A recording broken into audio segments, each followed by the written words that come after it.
Ahmed Kateb dans sa chronique Regard sur le Sahel. Pour comprendre la fixation de Goïta et de sa clique sur l'Algérie, il faudrait faire une radioscopie de la scène politique malienne. Depuis son coup d'État du 18 août 2020 et la destitution du président Ibrahim Boubacar Keïta, IBK, le colonel Assimi Goïta, autoproclamé depuis général puis président de la transition, a excellé dans l'application d'une feuille de route liberticide, renvoyant toujours davantage au calendrier grec tout processus de transition pour un retour à l'ordre constitutionnel. Et face au mécontentement sans cesse grandissant du peuple malien, le maître de Bamako et de ses environs ressort à chaque occasion l'épouvantail algérien pour produire un discours mobilisateur avec pour point focal la menace algérienne et le terrorisme des Touaregs de l'Azawad. Un anesthésiant, pense Goïta, qui lui permettra de faire durer son régime de plus en plus impopulaire. Retour sur le calendrier liberticide de Goïta.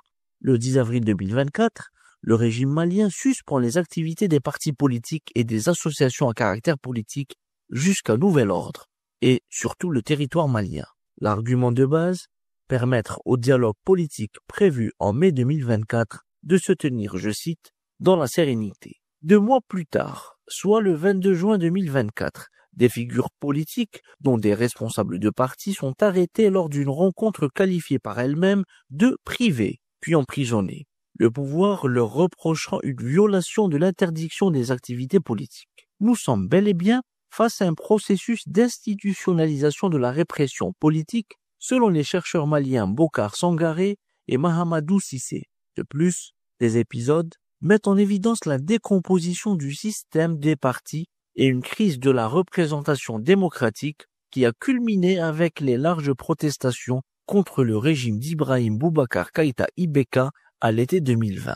Le Comité national pour le salut du peuple, CNSP, mis en place par Goïta et sa clique de putschistes, est venu renforcer le constat de l'absence d'alternance pacifique mise en évidence par la cascade de coups d'État, celui de 2012 contre Amadou Toumani Touré ATT, celui de 2020 contre IBK et celui de 2021 contre Bahandao. Fait à retenir, les putschs de 2020 et 2021 sont l'œuvre de Goïta et ses acolytes qui, en l'espace d'une année, ont eu recours à la violence pour démettre l'ordre politique et y substituer un autre, selon la chercheuse française Marie-France Lange. Et signe d'une désaffection populaire généralisée, le faible taux de participation au référendum de juillet 2023 qui a culminé à 39%.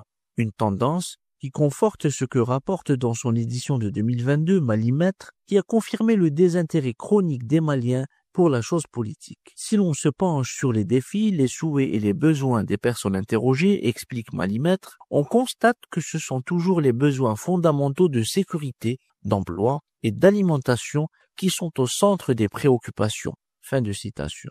Des préoccupations que la junte inconstitutionnelle au pouvoir à Bamako peine à assurer à sa propre population, préférant ainsi tourner l'attention vers l'Algérie, qu'elle présente comme un ennemi quasi existentiel du Mali, alors qu'en réalité, l'unité nationale de ce pays et sa stabilité ont toujours été pour Alger un principe cardinal dans sa politique de voisinage. Une vérité que les putschistes occultent à leur peuple. À bientôt pour une nouvelle chronique.